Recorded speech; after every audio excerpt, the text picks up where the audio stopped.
Hi friends, ఇవాళ మన video ఏమిటంటే ఒక ఫుడ్ రెసిపీతో నేను వచ్చానన్నమాట. పాలకూర పప్పు అన్నమాట.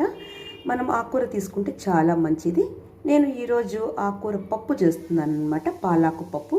దానికి కావాల్సిన పదార్థాలు మీకు చూపిస్తున్నాను. పప్పు 1 గ్లాస్ తీసుకున్నాను. అలాగే పాలకూర బాగా చిన్న చిన్నవిగా ఒలిచి వాటర్లో కడిగి తీసుకున్నాను.